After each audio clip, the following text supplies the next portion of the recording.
Hello students, welcome back to our YouTube channel. आज हम start करने वाले हैं हीट चैप्टर के न्यूमेरिकल्स। तो चलिए शुरू करते हैं। पहला न्यूमेरिकल देके रखा है, equal heat is given to two objects A and B of mass 1 gram. दो ऑब्जेक्ट है, पहला ऑब्जेक्ट है ए ऑब्जेक्ट, दूसरा है बी ऑब्जेक्ट। दोनों ही ऑब्जेक्ट को equal amount of heat supply की गई है। फॉर एग्जाम्पल, पहले वाले ऑब्जेक्ट को अगर 5 किलो कैलोरी इतनी हीट सप्लाई की गई हो तो दूसरे ऑब्जेक्ट को भी 5 किलो कैलोरी इतनी ही हीट सप्लाई की गई है। मतलब दोनों ही ऑब्जेक्ट को equal amount of heat supply की गई है। और दोनों का मास भी कितना है, ए ऑब्जेक्ट का मास भी 1 ग्राम है, बी ऑब्जेक्ट का मास भी 1 ग्राम ही है।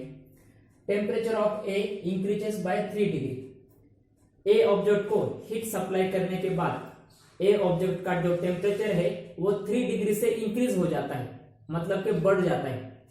मान लीजिए हीट देने से पहले उसका टेम्परेचर था 6 डिग्री सेंटीग्रेड और ए ऑब्जेक्ट को हीट देने के बाद उसका टेम्परेचर हुआ 9 डिग्री सेंटीग्रेड। मतलब देखिए 3 डिग्री से टेम्परेचर क्या हुआ है, इंक्रीज हुआ है। पहले था 6 डिग्री सेंटीग्रेड, ये था initial temperature, okay, initial. Final कितना हुआ 9 टेम्परेचर, बढ़ने के बाद टेम्परेचर हुआ 9 डिग्री सेंटीग्रेड। ऐसा हो सकता है और वो हुआ फाइनल टेम्परेचर। अब यहां पर देखे रखा है कि 3 डिग्री से टेम्परेचर इंक्रीज हुआ है। मतलब क्या, फाइनल टेम्परेचर और जो इनिशियल टेम्परेचर है उनके बीच का डिफरेंस है 3 degree. Okay, so delta T. अब बच्चों यहाँ पर दो ऑब्जेक्ट है तो हम पहले वाले ऑब्जेक्ट में जो टेम्परेचर इंक्रीज हुआ है, ओके, उसे हम कहते हैं डेल्टा T1। मतलब पहले वाले ऑब्जेक्ट को, ए ऑब्जेक्ट को हीट देने से पहले और हीट देने के बाद जो टेम्परेचर हुआ उनका डिफरेंस है 3 डिग्री, उसे हम डेल्टा T1 कह सकते हैं। बाद में देखते हैं एंड बी बाय 5 डिग्री।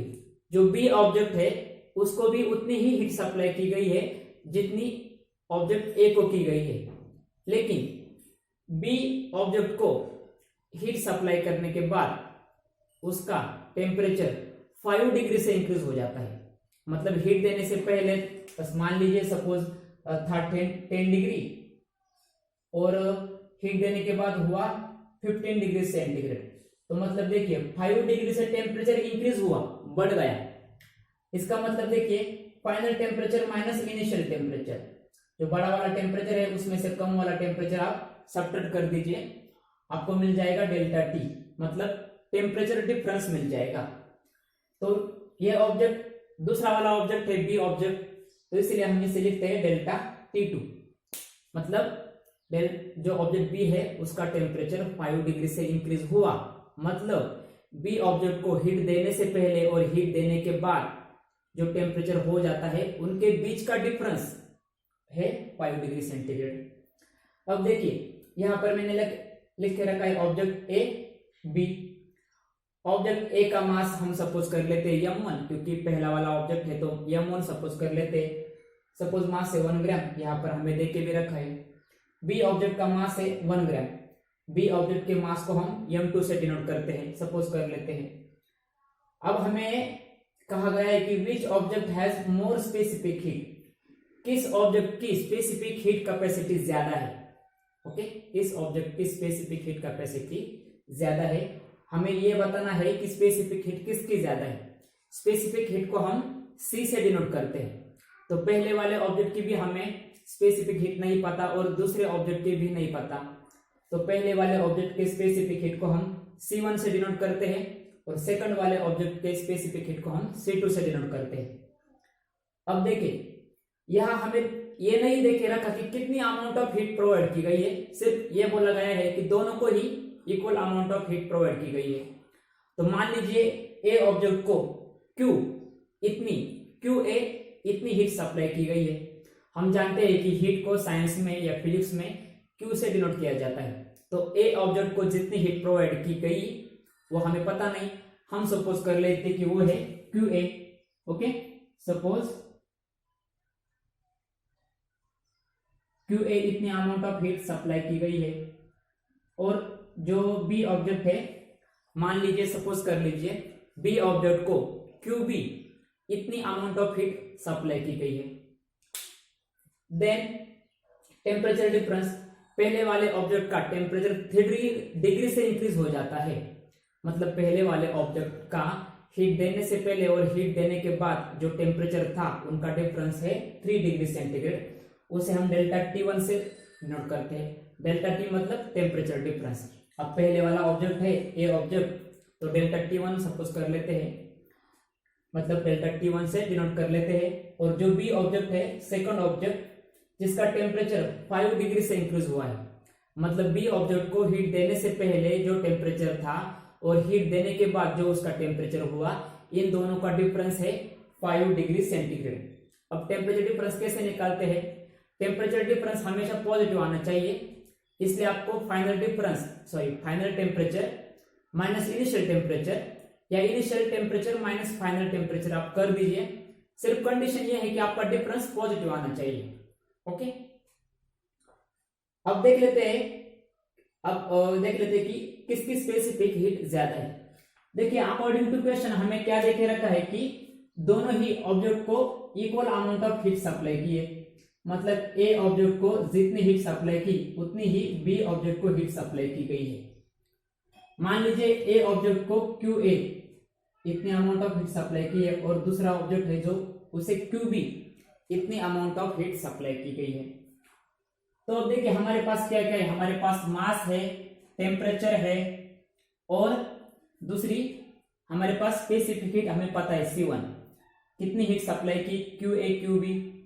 अब देखिए ए ऑब्जेक्ट को जितनी हीट सप्लाई की, कितनी हीट सप्लाई की, ये निकालने के लिए कौन सा फॉर्मूला होता है, M into C into delta T, mass into specific heat into temperature difference. तो यह अपन हम कर लेते हैं। ए ऑब्जेक्ट का मास देखिए कितना है, M1।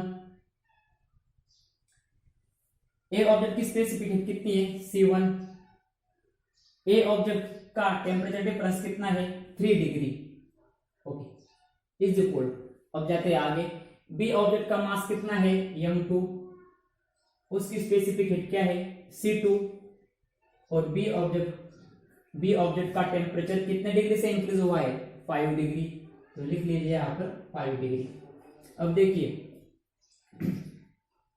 कैलकुलेशन कर लीजिए, 3 इंटू M1।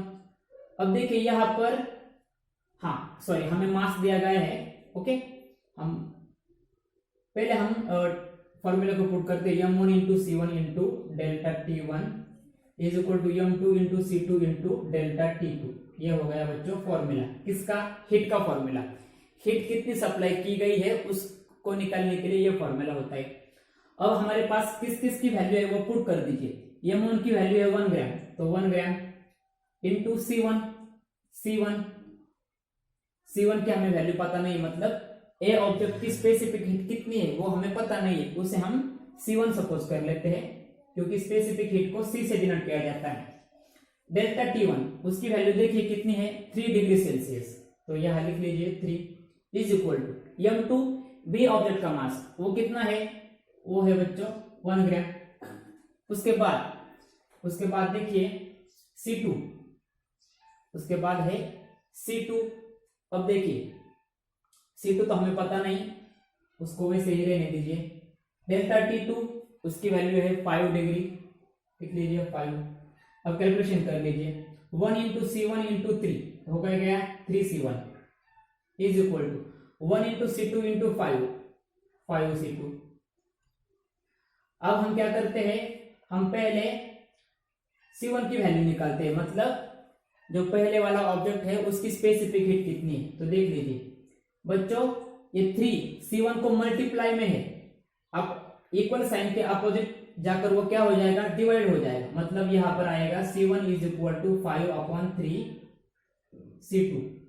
ओके, मतलब C1 की स्पेसिफिक हीट C2 के, मतलब जो ऑब्जेक्ट दूसरा ऑब्जेक्ट है, दूसरे ऑब्जेक्ट के स्पेसिफिक हीट के 5/3 टाइम्स है, मतलब C1 की स्पेसिफिक हीट ज्यादा है, क्योंकि देखिए यहाँ पर 5 ऊपर है और 5 जो है वो न्यूमरेटर में है, और 5 जो नंबर है वो बिग नंबर है और 3 स्मॉल नंबर है। हम एक काम कर लेते हैं, हम C2 की भी निकाल लेते हैं और देख लेते हैं कि C2 की ज्यादा है या C1 की। अब देखिए इस इक्वेशन से मैं C2 की वैल्यू निकालता हूं, तो देखिए C2 की वैल्यू क्या हो जाएगी, जिसकी हमें वैल्यू निकालनी है उसका जो कोएफिशिएंट है वो अपोजिट साइन के इक्वल साइन के अपोजिट में जो टर्म है उसको डिवाइड हो जाती है।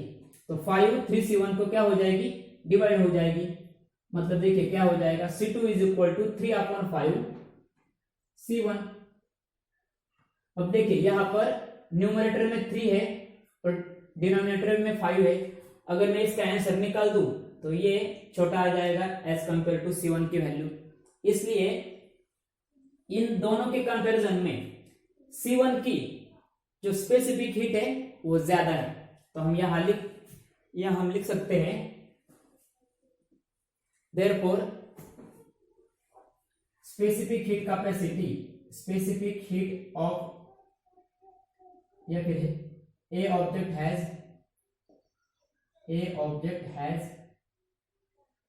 मोर स्पेसिफिक हीट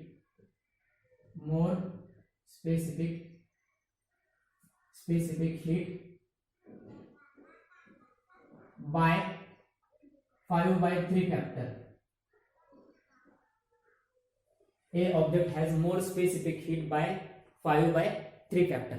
मतलब जो C1 है उसकी वैल्यू ज्यादा आ गई, मतलब क्या कि A ऑब्जेक्ट की स्पेसिफिक हीट ज्यादा है देन B ऑब्जेक्ट।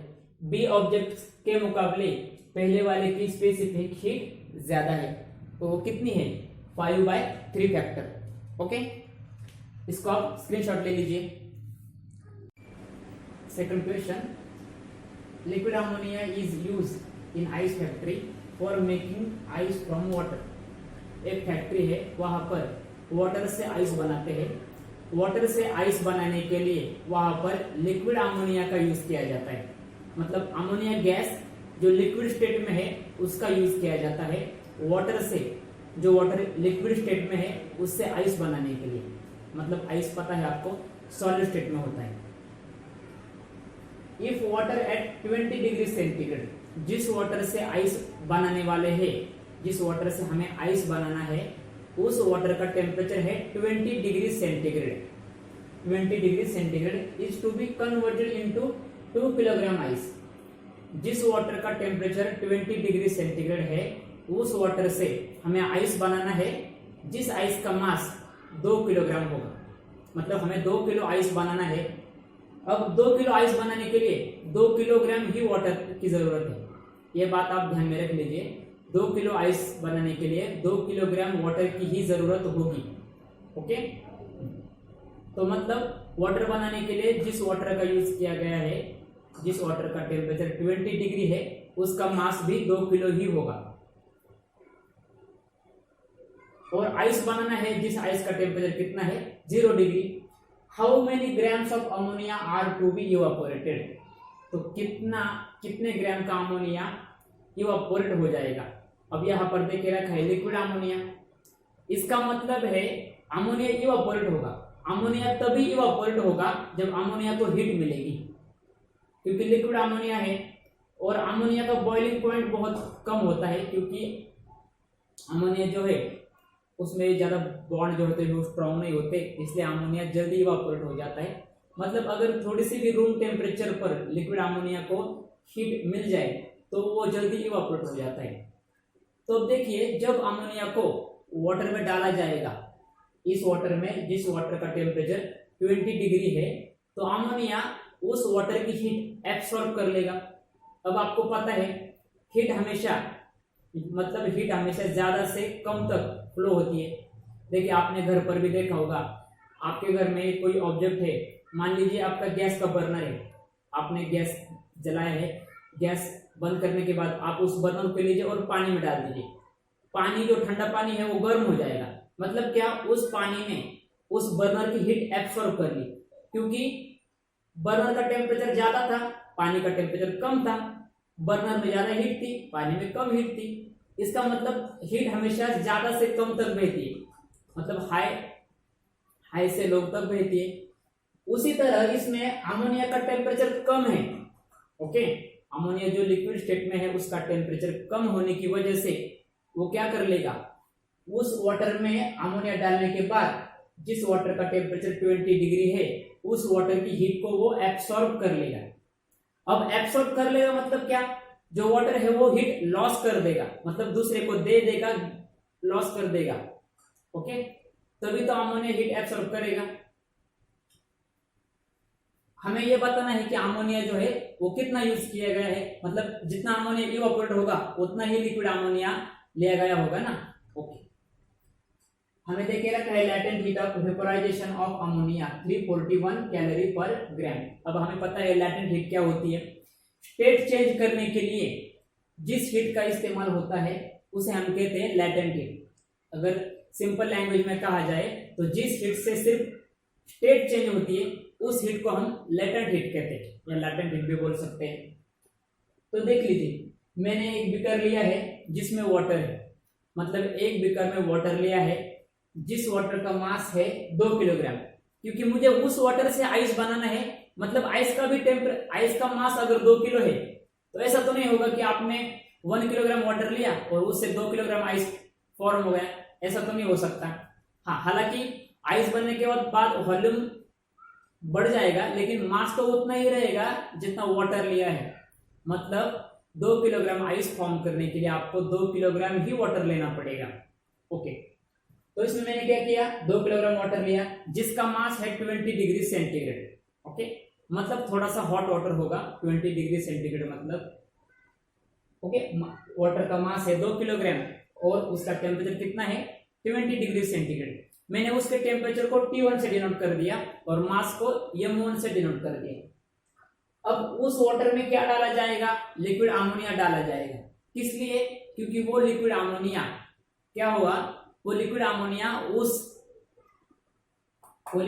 जो है जिसका बॉइलिंग पॉइंट कम है वो बहुत जल्दी इवापोरेट हो जाता है, वो दूसरे से हीट एब्सॉर्ब कर लेता है। उस लिक्विड अमोनिया को जो उसका टेम्परेचर कम है, लिक्विड अमोनिया को इस वाटर में डालने के बाद वो लिक्विड अमोनिया इस वाटर की हीट एब्सॉर्ब कर लेगा।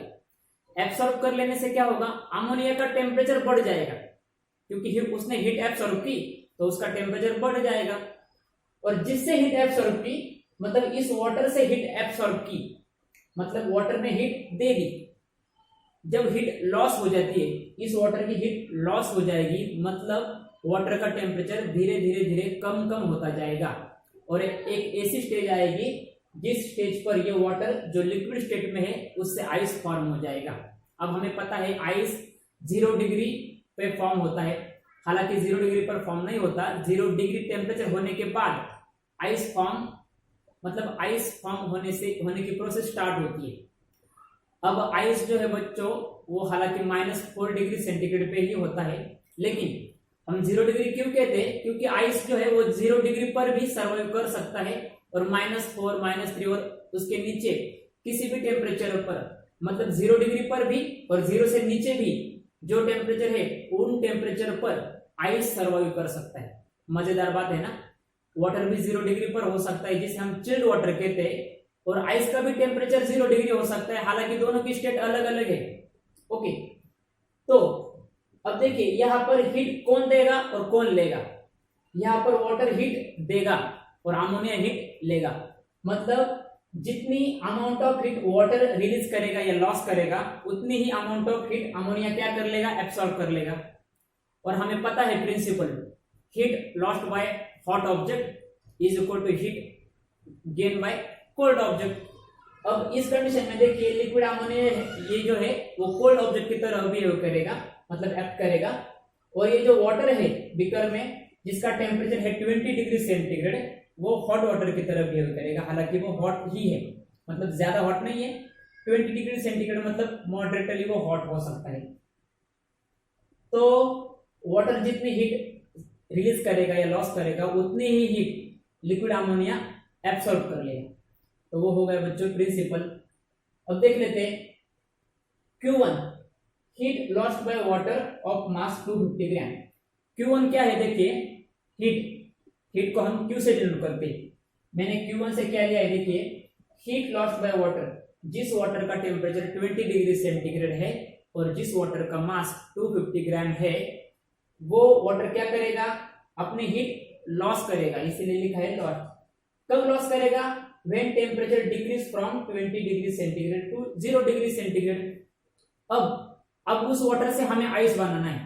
अब आइस तो तभी बनेगा जब उस वाटर का टेम्परेचर 0 डिग्री हो जाएगा। अब देखिए 20 डिग्री सेंटीग्रेड से उस वाटर का टेम्परेचर 0 हो जाएगा, मतलब टेम्परेचर डिक्रीज हो रहा है, इसका मतलब हीट लॉस हो रही है। ओके, तो हीट लॉस कितने अमाउंट ऑफ हीट वो लॉस कर रहा है, तो उसे हमने क्या कर दिया, Q1 से सपोज कर लिया। मतलब Q1 मतलब क्या, ये वाटर जो है जिसका टेम्परेचर 20 डिग्री सेंटीग्रेड है, वो उसका टेम्परेचर कम होने के वक्त वो कितनी हीट लॉस करेगा, उसे हम कहेंगे Q1। Okay, when temperature decreases from 20 degree centigrade to 0 degree centigrade, क्योंकि 20 डिग्री से वो 0 डिग्री तक जाने वाला है, तभी तो आइस फॉर्म होने को, मतलब आइस फॉर्म होगा। ठीक है।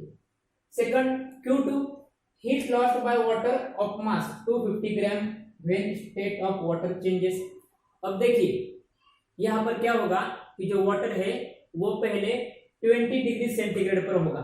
ओके, अब उसकी हीट, मतलब वाटर ने हीट लॉस करने के बाद उसका टेम्परेचर एक सर्टेन पॉइंट पर 0 डिग्री हो जाएगा, लेकिन 20 डिग्री सेंटीग्रेड पर भी वाटर लिक्विड स्टेट में ही था और 0 डिग्री सेंटीग्रेड पर भी वाटर लिक्विड स्टेट में ही होगा।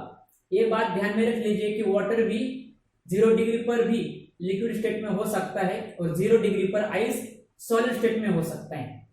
ओके, तो 20 डिग्री सेंटीग्रेड का वाटर लिक्विड स्टेट में कन्वर्ट हो जाएगा। ओके, 20 डिग्री पर भी हो वाटर लिक्विड स्टेट में ही था, 0 डिग्री पर भी वो लिक्विड स्टेट में ही है। अब हमें आइस बनाना है तो हमें क्या करना पड़ेगा, और टेम्परेचर कम करना पड़ेगा, 0 से नीचे ले जाना पड़ेगा। लेकिन ध्यान में रखने वाली बात है, जब वाटर का टेम्परेचर 0 डिग्री सेंटीग्रेड होगा, मतलब वो जब लिक्विड स्टेट में होगा, तब हम उसकी जो हीट एब्सॉर्ब करेंगे, मतलब हीट हम उसकी निकाल लेंगे, तब भी उस वाटर का टेम्परेचर कम नहीं होगा, वो 0 ही होगा। जब तक पूरा का पूरा वाटर आइस में नहीं बदल जाता, पूरे के पूरे वाटर के मोलेकुल्स जब तक आइस में नहीं बदल जाते, तब तक टेम्परेचर डिक्रीज नहीं होगा। मतलब हम सोचते रहेंगे कि हीट फिर लॉस होने वाली हीट कहाँ गई, तो लॉस होने वाली हीट कहाँ गई, वो खुद की स्टेट चेंज करने में गई। मतलब जो वाटर है जिसका टेम्परेचर 0 डिग्री सेंटीग्रेड है, उससे हम हीट निकालते गए, मतलब अमोनिया उससे हीट लेता रहा, तो हो क्या जाता है कि लिक्विड वाटर जो लिक्विड स्टेट में है वो आइस बन जाता है। आइस बनने के बाद फिर उसका टेम्परेचर कम हो सकता है, लेकिन वाटर लिक्विड से आइस बनने तक टेम्परेचर डिक्रीज या इंक्रीज नहीं होता, सिर्फ स्टेट चेंज होती है। मतलब यहां पर भी जब 0 डिग्री के बाद हीट लॉस हो रही है, मतलब लिक्विड वाटर जो लिक्विड स्टेट में है उसे आइस में कन्वर्ट होने के लिए वो कुछ हीट लॉस करता है। ओके, और वो हीट किस लिए लॉस करता है, खुद की स्टेट चेंज करने के लिए, ना कि टेम्परेचर इंक्रीज या डिक्रीज करने के लिए। तो मतलब 2 बार हीट लॉस हो रही है। एक पहली बार तब जब 20 डिग्री से 0 डिग्री तक टेम्परेचर आ जाए, तब स्टेट चेंज नहीं होती, तब सिर्फ 20 डिग्री पर भी वाटर लिक्विड स्टेट में ही था, 0 डिग्री पर आ जाता है तो भी वाटर लिक्विड स्टेट में ही है, मतलब स्टेट चेंज नहीं हुई, सिर्फ टेम्परेचर डिक्रीज हुआ है, 20 डिग्री से 0 डिग्री पर आ गए। अब 0 डिग्री टेम्परेचर आने के बाद फिर हमने हीट एब्सॉर्ब करना शुरू कर दी उस वाटर से, मतलब अमोनिया उससे हीट एब्सॉर्ब करेगा, वाटर हीट देता रहेगा और अमोनिया लेता रहेगा। तब बच्चों टेम्परेचर डिक्रीज नहीं होता, 0 डिग्री ही रहता है जब तक पूरा का पूरा वाटर आइस में कन्वर्ट नहीं होता, तब सिर्फ स्टेट चेंज होती रहती है। मतलब वो हीट जो लॉस हो रही है उसकी वजह से सिर्फ स्टेट चेंज हो रही है, ना कि टेम्परेचर इंक्रीज या डिक्रीज हो रहा है। मतलब 2 बार हीट लॉस होगी। अब देखिए हीट लॉस हो रही है तो फिर कोई ना कोई गेन तो करेगा, तो जो अमोनिया है जो उस हॉट वाटर में डाल दिया है जिसका टेम्परेचर 20 डिग्री सेंटीग्रेड है, वो अमोनिया इस वाटर से हीट क्या कर लेगा, एब्सॉर्ब कर लेगा, मतलब गेन कर लेगा। So heat gain by ammonia to change state. Ammonia अपनी खुद की स्टेट चेंज करने के लिए उस वाटर से जो हीट लिए उसका यूज खुद की स्टेट चेंज करने के लिए करेगा, क्योंकि अमोनिया का मैंने कहा पहले ही बॉइलिंग पॉइंट बहुत ही कम होता है, वो बहुत ही कम टेम्परेचर पर इवापोरेट हो जाता है। इसलिए अमोनिया जो है वो जो लिक्विड स्टेट में है वो सीधा ही गैस स्टेट में कन्वर्ट हो जाएगा। ऐसा नहीं होगा कि उसकी स्टेट चेंज हो जाएगी, सॉरी उसका टेम्परेचर इंक्रीज या डिक्रीज होता जाएगा। टेम्परेचर तो उसका इंक्रीज होगा इसलिए वो इवापोरेट हो रहा है, लेकिन वहां पर सिर्फ टेम्परेचर इंक्रीज होगा, तो टेम्परेचर इंक्रीज होने की वजह से अमोनिया उसकी स्टेट चेंज हो जाएगी। तो बच्चों देखो, जब सिर्फ स्टेट चेंज होती है तब हमें अलग फॉर्मूला यूज करना है, और अगर स्टेट भी चेंज हो रही है, टेम्परेचर भी इंक्रीज हो रहा है, तो हमें दो फॉर्मूले यूज करने पड़ेंगे उस केस में। अब अमोनिया के केस में क्या हो रहा है कि अमोनिया का टेम्परेचर इंक्रीज हो रहा है, और टेम्परेचर इंक्रीज होते ही इसकी स्टेट भी चेंज हो जाती है। तो मतलब क्या कि Q1 प्लस Q2 हीट दे रहे हैं और Q3 हीट ले रहा है। ओके, तो लिख लेते हैं। देखिए, अकॉर्डिंग टू प्रिंसिपल Q3 क्या कर रहा है, heat, sorry Q3 heat, Q1 plus Q2 heat दे रहा है। ओके, Q1 प्लस Q2 मतलब वाटर जो है बच्चों वो दो बार हीट रिलीज करेगा, लॉस करेगा। जितनी हीट लॉस करेगा उतनी हीट अमोनिया एब्सॉर्ब कर लेगा। मतलब Q1 और Q2 के केस में दोनों मिलकर जितनी हीट लॉस करेंगे उतनी ही हीट कौन एब्सॉर्ब करेंगे, अमोनिया एब्सॉर्ब कर लेगा। मतलब Q1 प्लस Q2 ये दोनों मिलकर जितनी हीट लॉस करेंगे उतनी हीट कौन एब्सॉर्ब कर लेगा, अमोनिया एब्सॉर्ब कर लेगा। ओके, अब फॉर्मूला का यूज करते। देखिए, पहले क्या हो रहा है, वाटर का टेम्परेचर कम हो रहा है। वाटर जब हीट लॉस करेगा 20 डिग्री, 50 डिग्री, 10 डिग्री ऐसे ऐसे होते जाएगा 0 डिग्री। मतलब सिर्फ टेम्परेचर चेंज हो रहा है, स्टेट चेंज नहीं हो रही। ओके, मतलब स्टेट चेंज करने के लिए जब हीट का यूज किया जाता है तो टेम्परेचर नहीं इंक्रीज होता, और जब टेम्परेचर इंक्रीज होता है, टेम्परेचर इंक्रीज होते वक्त स्टेट चेंज नहीं होती। ये बात ध्यान में रखिए। ओके, तो Q1 के लिए हम कौन सा फॉर्मूला यूज करेंगे। Q1 केस क्या है, सिर्फ टेम्परेचर बढ़ता है, सॉरी टेम्परेचर डिक्रीज हो रहा है, स्टेट चेंज नहीं हो रही। तो हम फॉर्मूला यूज करेंगे mc delta T.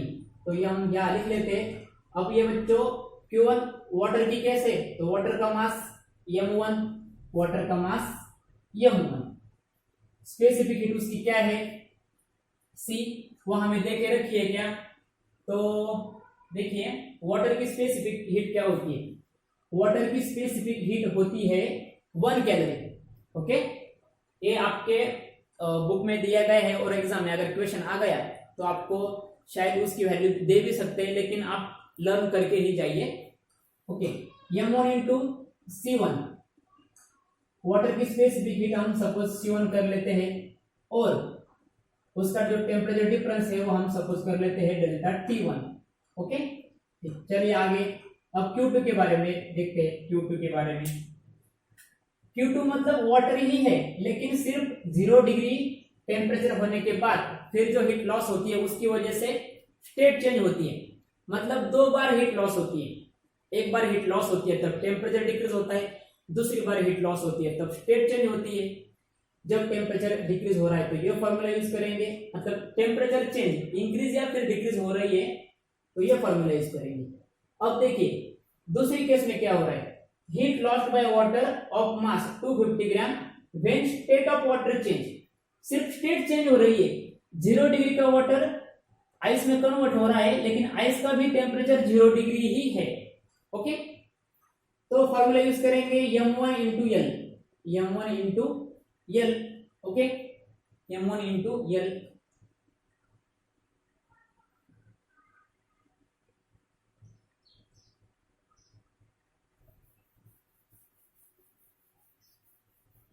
Is equal to, अब Q3 के बारे में देख लेते हैं। ओके, ये तो हो गया Q2 का, ये हो गया Q1 का। अब Q3 के बारे में देख लेते हैं।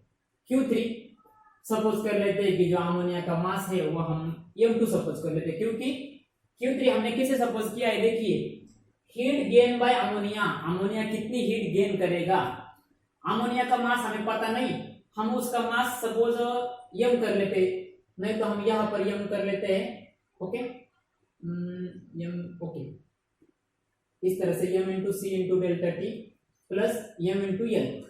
अब जो अमोनिया का मास है वो हम सपोज कर लेते हैं यम1।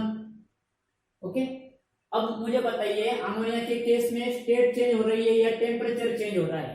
तो देखिए अमोनिया के केस में तो स्टेट चेंज हो रही है। ओके, अमोनिया के केस में स्टेट चेंज हो रही है। देखिए heat gain by ammonia to change state, ammonia की स्टेट चेंज हो जाएगी और सीधा लिक्विड से सीधा इवापोरेट हो जाएगा, मतलब गैस स्टेट में कन्वर्ट हो जाएगा। मतलब अमोनिया ने जो हीट एब्सॉर्ब की वो किस लिए की? खुद की स्टेट चेंज करने के लिए। स्टेट चेंज करने के लिए जिस हीट का यूज होता है उसे हम कहते हैं लेटेंट हीट। तो उस वक्त हम यम सी डेल्टा टी ये फॉर्मूला यूज नहीं करेंगे, हम फॉर्मूला यूज करेंगे M one into L. L means latent heat. Okay, फिर से एक बार, अमोनिया की स्टेट चेंज हो जाने वाली है क्योंकि अमोनिया हमने लिक्विड लिया है और उन्होंने कहा है कि अमोनिया इवापोरेट होने वाले अमोनिया का मास कितना होगा। मतलब अमोनिया इवापोरेट हो रहा है, इवापोरेट मतलब वो क्या? गैस स्टेट में कन्वर्ट हो रहा है, तो स्टेट चेंज हो रही है ना, तो ये फॉर्मूला यूज करेंगे। ओके, आगे चलिए अब वैल्यू पुटअप कर लेते हैं। देखिए ये है Q1 प्लस Q2, ये वाटर इस साइड जो है बच्चों वो सारा का सारा वाटर का है, इस साइड जो है वो अमोनिया का है। मैं यहां पर लिख लेता हूं वाटर और इसे लिख लेता हूं अमोनिया। ओके, अब वाटर का देखिए मास कितना है? वाटर का मास है 2 किलोग्राम। कितना है? 2 किलोग्राम। वाटर का मास है 2 किलोग्राम। अब देखिए यहाँ पर हमें देखिए रखा है how many grams of ammonia are to be evaporated. Okay,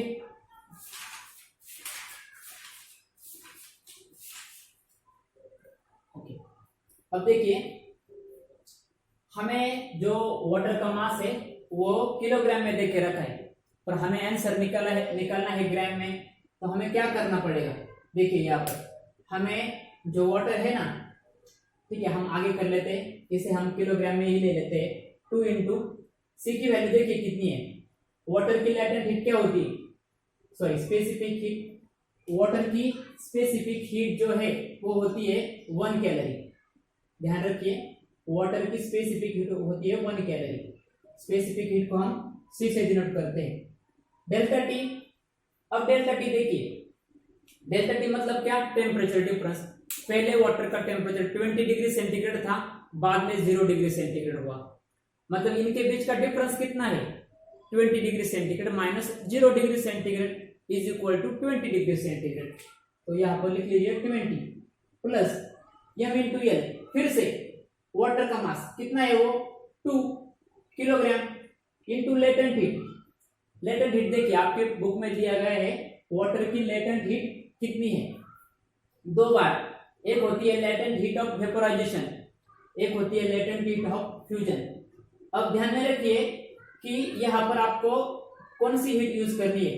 latent heat of vaporisation या latent heat of fusion. Fusion का मतलब होता है जब कोई सॉलिड सब्सटेंस लिक्विड स्टेट में कन्वर्ट हो जाए। ओके, और लेटेंट हीट ऑफ वेपोराइजेशन वो होती है अगर कोई लिक्विड सब्सटेंस गैस स्टेट में कन्वर्ट हो जाए। तो यहां पर आपको देखिए लिक्विड क्या हो रहा है? सॉलिड में कन्वर्ट हो रहा है। ओके, जब कोई सॉलिड लिक्विड में कन्वर्ट हो रहा हो या फिर लिक्विड सॉलिड में कन्वर्ट हो रहा हो तो हम क्या करेंगे? उसे कौन से वाले यूज करेंगे? वो यूज करेंगे लेटेंट हीट ऑफ फ्रीजिंग या फ्यूजन, हम दोनों ही यूज कर सकते हैं। ओके, तो फ्यूजन यूज करते हैं। तो देखिए लेटेंट हीट ऑफ फ्यूजन कितनी है? वो है 80। कितनी है? आपके बुक में ये दिया गया है चार्ट में, उसे आप देख लीजिए। इज इक्वल टू, अब देख लेते हैं अमोनिया के केस में। ओके, ध्यान में रखिए यहाँ पर। ओके, चलिए आगे अब क्या देख लेते हैं? अमोनिया का मास कितना है? अमोनिया का मास तो हमें पता ही नहीं, वो हमें निकालना है। अमोनिया की लेटेंट हीट कितनी है? यहाँ पर दे के रखिए 341 1। ओके, अब देख लीजिए 2 इंटू 1 2, 2 इंटू 20 40। ओके, इसका कैलकुलेशन हो गया। बाद में 2 into 80 160, 40 plus 160 is equal to, okay, m1 into 341 हो क्या गया 341 इन m1। ओके, अब देखिए 40 plus 160 how much 200, 200। Okay, 40 plus 160 is equal to 200 is equal to 341 into m1। Okay, अब देखिए हमें वैल्यू निकालनी है m1 की। m1 मतलब क्या, अमोनिया का मास, कि जितना अमोनिया इवापोरेट हुआ है या फिर जितना हमने लिक्विड अमोनिया लिया था उसका मास निकालना है। तो m1 का निकालना है, मतलब m1 की वैल्यू निकालनी है 341। m1 का कोएफिशिएंट है जो उससे मल्टीप्लाई में है। अब इक्वल साइन के अपोजिट साइड पर आ जाने के बाद क्या हो जाएगा, वो डिवाइड हो जाएगा। So m1 is equal to 200 divide by 341, 341। तो देखिए कितना आंसर आ जाएगा, देखिए आंसर कितना आ जाएगा 200 341 0 पॉइंट और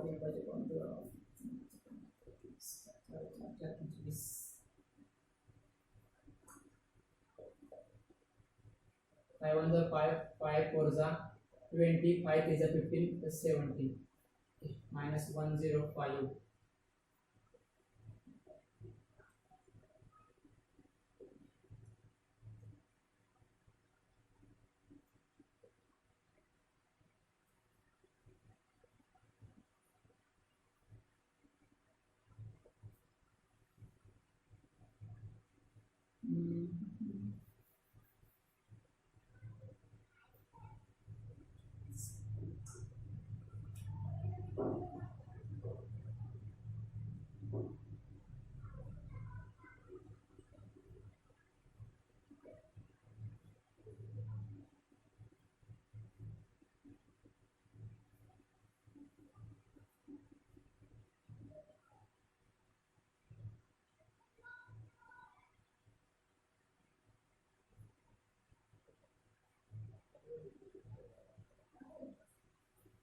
ओके, आपका आंसर आ जाएगा m1 इज इक्वल टू 0.508।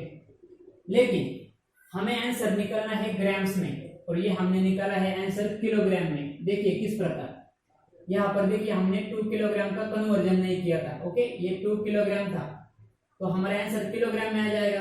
अब किलोग्राम से ग्राम करने के लिए क्या करना पड़ेगा, हमें 1000 से मल्टीप्लाई करना पड़ेगा, मतलब 0.508 इंटू 1000। ओके, तो देखिए क्या आंसर आ जाएगा फिर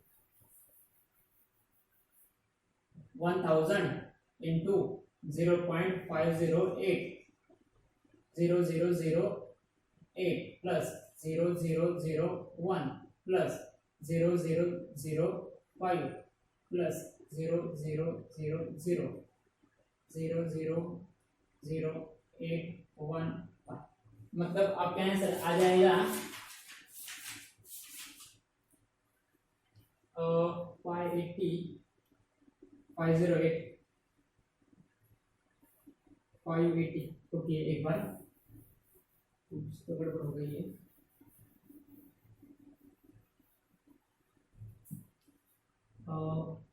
m1 is equal to 0586। Okay, आपका इतना आंसर आ जाएगा। 341 से 200 को डिवाइड कर दीजिए, इतना आंसर आ जाएगा, वो होगा आंसर किलोग्राम में। अब आपको ग्राम में आंसर निकालना है तो इसे मल्टीप्लाई कीजिए किससे, 1000 से। तो देखिए क्या आंसर आ जाएगा फिर m1 is equal to 586 point something कुछ आ जाएगा, तो आप देख लीजिए 586.4 ग्राम। ओके, 0.4 ग्राम, मतलब 586.4 ग्राम ऑफ अमोनिया इवापोरेट हो जाएगा। ओके, और इतना ही अमोनिया लिया गया होगा पहले, मतलब वाटर को आइस में बदलने के लिए अमोनिया का यूज होता है, और वो लिक्विड अमोनिया कितना ही लिया गया होगा। ओके, इसका आप स्क्रीनशॉट ले लीजिए फिर हम आगे का क्वेश्चन करते हैं। Next, third question, a thermally insulated pot has 150 gram ice at temperature 0 degree centigrade. एक थर्मली इंसुलेटेड मतलब इंसुलेटेड मटेरियल से फॉर्म किया हुआ एक पॉट है, इससे हीट बाहर भी नहीं जा सकती और अंदर भी नहीं आ सकती। उस पॉट में 150 ग्राम आइस रखा गया है। देखिए ये पॉट है, उसमें आइस रखा गया है, आइस के कुछ क्यूब्स है, जिसका टेम्परेचर है 0 डिग्री सेंटीग्रेड। ओके, आइस का मास कितना है 150 ग्राम। देखिए यहाँ पर लिखा है मैंने, आइस के मास को सपोज मैंने m1 से डिनोट कर दिया, वो है 150 ग्राम, और आइस का टेम्परेचर को मैंने T1 से डिनोट कर दिया, वो है 0 डिग्री सेंटीग्रेड। बाद में क्या बोल के रखा है, how much steam of 100 degree centigrade has to be mixed to it so that water of temperature 50 degree centigrade will be obtain. बोल के रखा है कि आइस को मेल्ट करने के बाद जो वाटर फॉर्म होगा, मतलब आइस को मेल्ट करने के बाद जो वाटर फॉर्म होगा, उस वाटर का टेम्परेचर 50 डिग्री सेंटीग्रेड होने के लिए, ओके, पहले आइस का टेम्परेचर कितना है 0 डिग्री, उसे मेल्ट करने के बाद टेम्परेचर बढ़ जाएगा, और बढ़ने के बाद आइस वाटर में कन्वर्ट हो जाएगा। वाटर में कन्वर्ट होने के बाद उस वाटर का टेम्परेचर 50 डिग्री सेंटीग्रेड होना चाहिए। इसके लिए कितनी अमाउंट ऑफ स्टीम मिक्स करनी पड़ेगी, जिस स्टीम का टेम्परेचर 100 डिग्री सेंटीग्रेड होगा। एक बात याद रखिए कि स्टीम जो वाटर से बनी है, वो भी जब स्टीम आइस को मेल्ट करेगी, मतलब क्या, स्टीम अपनी जो एनर्जी है, अपनी हीट आइस को दे देगी। क्यों दे देगी? स्टीम का टेम्परेचर है 100 डिग्री सेंटीग्रेड और आइस का टेम्परेचर है 0 डिग्री सेंटीग्रेड। टेम्परेचर ज्यादा मतलब क्या कि स्टीम के पास ज्यादा हीट एनर्जी है as compare to water, ice के मुकाबले। तो इसका मतलब है जब हम स्टीम को आइस में मिक्स करेंगे तो आइस मेल्ट हो जाएगा, आइस हीट एब्सॉर्ब कर लेगा स्टीम से, स्टीम हीट दे देगी आइस को। जब स्टीम आइस को हीट दे देगी, हीट लॉस हो जाएगी स्टीम की, मतलब स्टीम का टेम्परेचर कम होता जाएगा और आइस हीट एब्सॉर्ब कर लेगा, मतलब आइस का टेम्परेचर बढ़ जाएगा।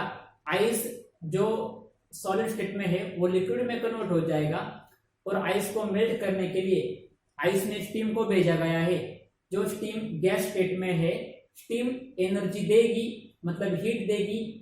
इसका मतलब स्टीम का टेम्परेचर कम होता जाएगा और स्टीम जो गैस स्टेट में है वो लिक्विड स्टेट में आ जाएगी, मतलब आइस से भी वाटर ही फॉर्म होने वाला है और स्टीम से भी वाटर फॉर्म होने वाला है। और इन दोनों से जो वाटर फॉर्म होगा, उस वाटर का टेम्परेचर 50 डिग्री सेंटीग्रेड होना चाहिए लास्ट में। इसके लिए कितनी अमाउंट ऑफ स्टीम उस आइस में भेजनी पड़ेगी, ये हमें निकालना है। ओके, तो ये पॉट है, उसमें कुछ आइस क्यूब्स है, उनका मास है 150 ग्राम, उसे मैंने m1 से डिनोट कर दिया।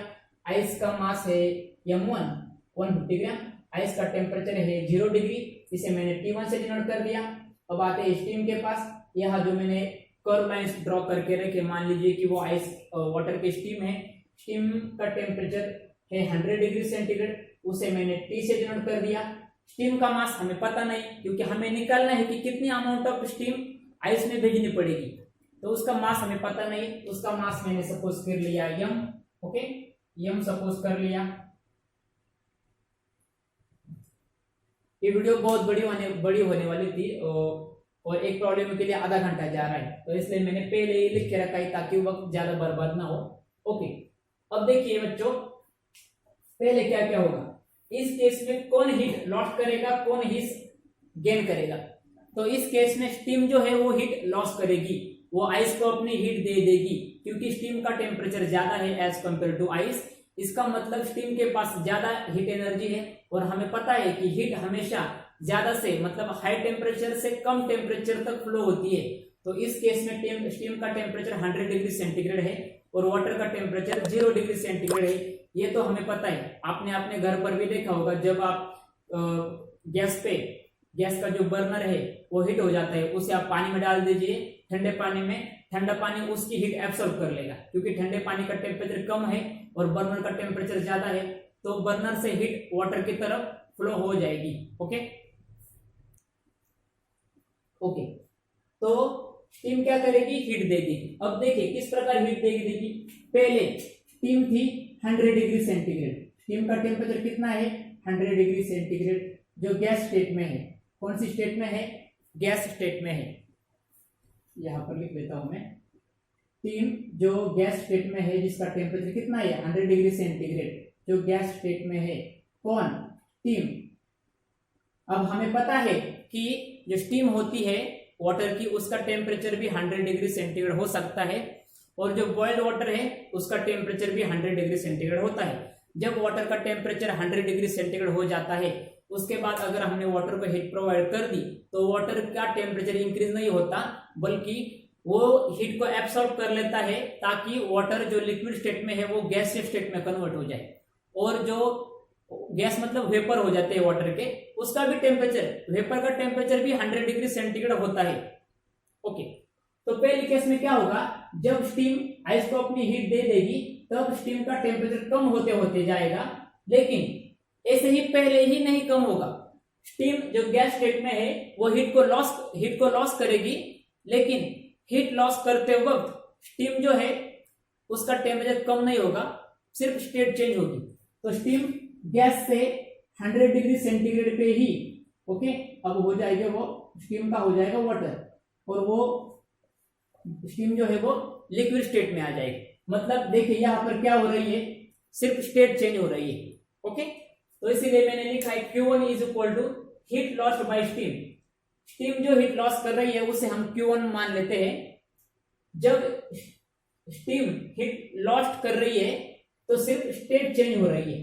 ओके, स्टेट चेंज होते वक्त टेम्परेचर इंक्रीज नहीं होता।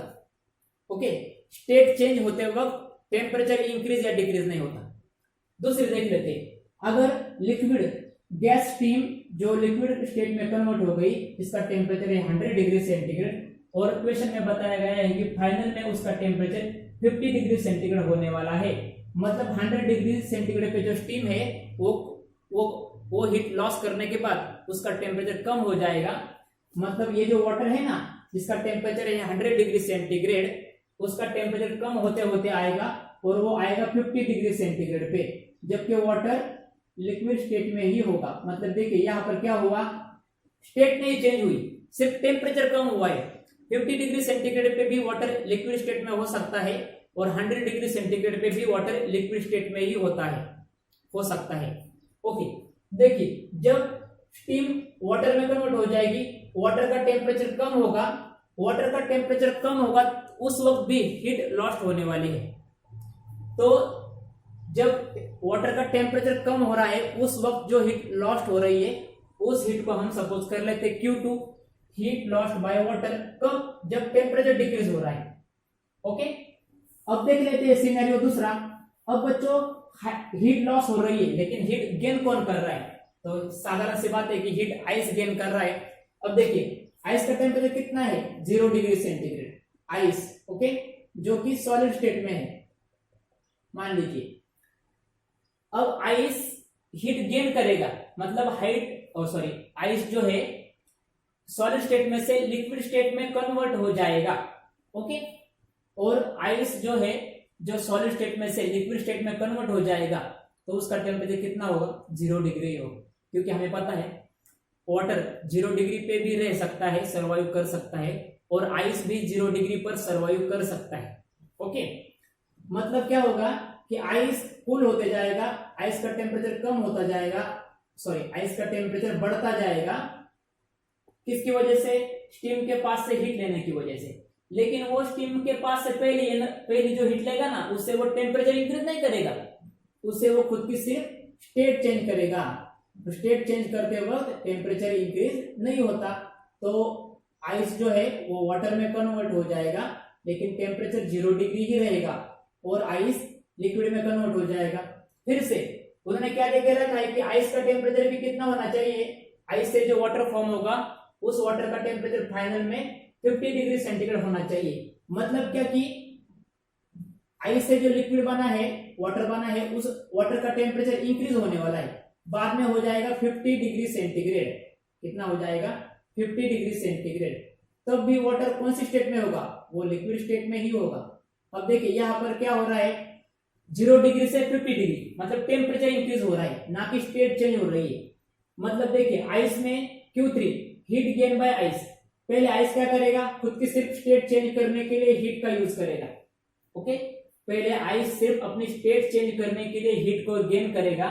स्टेट चेंज करने के बाद फिर से वो हीट को गेन करता रहेगा, किस लिए, अपना टेम्परेचर बढ़ाने के लिए। मतलब पहले क्या होगा, आइस की स्टेट चेंज होगी, बाद में क्या होगा, बाद में हो जाएगा उसका टेम्परेचर इंक्रीज हो जाएगा, क्योंकि आइस का टेम्परेचर बढ़ने वाला है। किसकी वजह से, क्योंकि स्टीम उसे हीट दे रही है, आइस हीट ले रहा है। ओके, अब देख लेते हैं यहां पर कौन कौन हीट गेन कर रहा है। तो देखिए Q3 हीट, आइस 2 बार हीट गेन कर रहा है, एक बार जब स्टेट चेंज करती है तब, और एक बार जब आइस वाटर में फॉर्म हो जाता है और वाटर हीट फिर से एब्जॉर्ब कर लेता है उस वक्त। और हीट लॉस कब हो रही है, स्टीम जो है वो हीट लॉस कर रही है। स्टीम 2 बार हीट लॉस कर रही है, एक बार तब जब स्टेट चेंज हो रही हो, दूसरी बार तब जब टेम्परेचर डिक्रीज हो रहा हो। तो हमें पता है कि जितनी हीट लॉस्ट हो जाएगी उतनी हीट एब्सॉर्ब की जाएगी। तो Q1 और Q2 दोनों मिलके जितनी हीट लॉस करेंगे उतनी हीट Q3 और Q4 ले लेंगे। अब देखिए जब स्टेट चेंज होती है तब हमें फॉर्मूला यूज करना है Q is equal to ml, और जब टेम्परेचर डिक्रीज या इंक्रीज हो रहा है तब स्टेट चेंज नहीं होती, तब हमें फॉर्मूला यूज करना है mc डेल्टा टी। तो Q1 के केस में देख लेते हैं, heat lost by steam, state change हो रही है, तो कौन सा फॉर्मूला यूज करेंगे, Q is equal to ml। तो देखिए Q1 मतलब क्या, हीट लॉस्ट बाय स्टीम, मतलब हमें स्टीम का मास पता होना चाहिए। स्टीम का मास हमें पता ही नहीं, वो हमें निकालना है, उसे हमने सपोज कर लिया m, तो Q1 की वैल्यू हो गई m, और मतलब Q1 की फॉर्मूला है m इंटू एल। अब Q2 के पास जाते हैं, Q2 का मतलब क्या है, heat lost by water, temperature decrease. Temperature जब चेंज हो रहा हो तो हमें फॉर्मूला यूज करना है mc डेल्टा टी। तो मास कौन सा होगा, वाटर का ही मास होगा। ओके, मतलब स्टीम से वाटर बन जाएगी, फिर उस वाटर का टेम्परेचर डिक्रीज होगा, तो मतलब 2 बार हीट लॉस हो रही है, तो हीट 2 बार लॉस हो रही है, तो 2 बार हमें वही मास यूज करना है, m इंटू सी इंटू डेल्टा टी। m मतलब मास, c मतलब क्या, स्पेसिफिक हीट, इस वाटर की कुछ स्पेसिफिक हीट होगी, वो हमें दे के रखी है 1 calorie, into delta T. Temperature difference मतलब क्या, स्टीम का टेम्परेचर है 100 डिग्री सेंटीग्रेड, उसका टेम्परेचर हो जाएगा बाद में 50 डिग्री सेंटीग्रेड, यही हमें क्वेश्चन में दे के रखा है। मतलब टेम्परेचर 100 डिग्री था, वो बाद में 50 डिग्री हो जाएगा, किसका, स्टीम का। तो 100 डिग्री माइनस 50 डिग्री कितना हुआ डिफरेंस, 50 डिग्री। 50 डिग्री, आपका डिफरेंस हमेशा प्लस पॉजिटिव ही आना चाहिए, नेगेटिव नहीं आना चाहिए। और जो टेम्परेचर डिफरेंस है वो पॉजिटिव लाने के लिए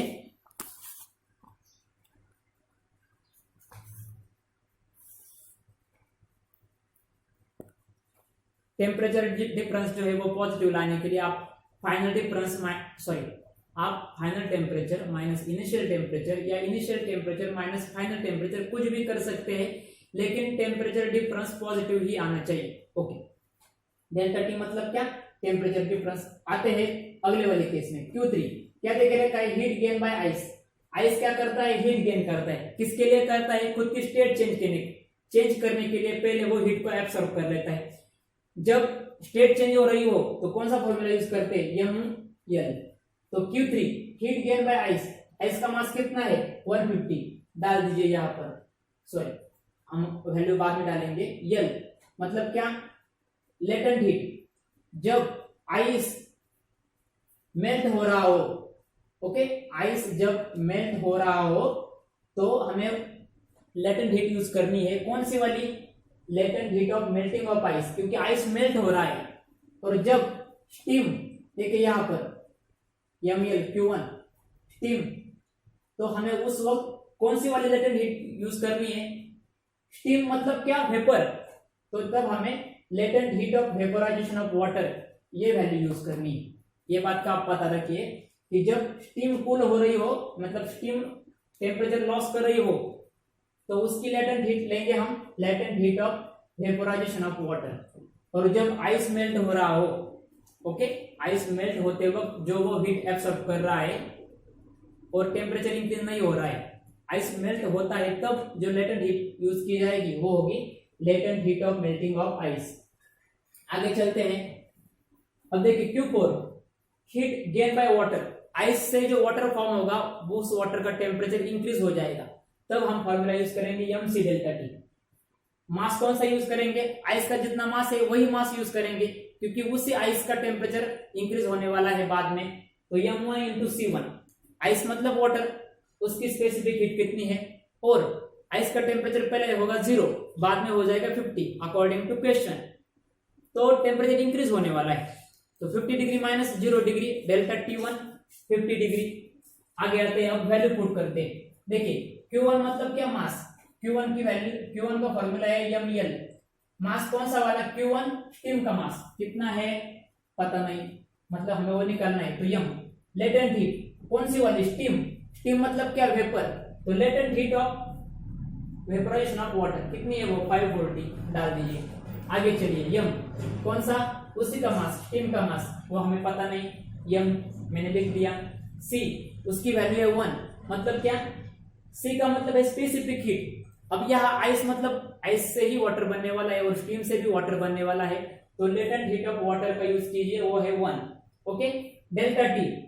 Q2 heat lost by water, मतलब जो स्टीम से वाटर फॉर्म होगा उस वक्त, और उस वाटर का टेम्परेचर फिर से डिक्रीज हो जाएगा, तो उस वक्त टेम्परेचर डिफरेंस कितना है, तो स्टीम का टेम्परेचर था 100, बाद में हो जाएगा 50, तो डिफरेंस कितना हुआ 50, 100 minus 50 50 is equal to Q3 m1। Q3 मतलब क्या, heat gain bye ice, ice का मास कितना है 150 डाल दीजिए। लेटेंट हीट, आइस की लेटेंट हीट, आइस कौन सी स्टेट में होता है, सॉलिड में, वो मेल्ट होगा तभी तो वो वाटर में फॉर्म होगा, तो कौन सी वाली यूज करेंगे, latent heat of melting of ice 80 डाल दीजिए यहाँ पर। फिर से फोर्थ केस में Q4 heat gain by water, ice से जो वाटर फॉर्म होगा वो वाटर भी हीट एब्सॉर्ब करते रहेगा स्टीम से, तब सिर्फ टेम्परेचर इंक्रीज होगा। तो देखिए m1 into C1 into delta T1, मास कितना है, आइस का जितना मास है उतना ही मास आइस से जो वाटर फॉर्म होगा उसका होगा 150 ग्राम, लिख लीजिए।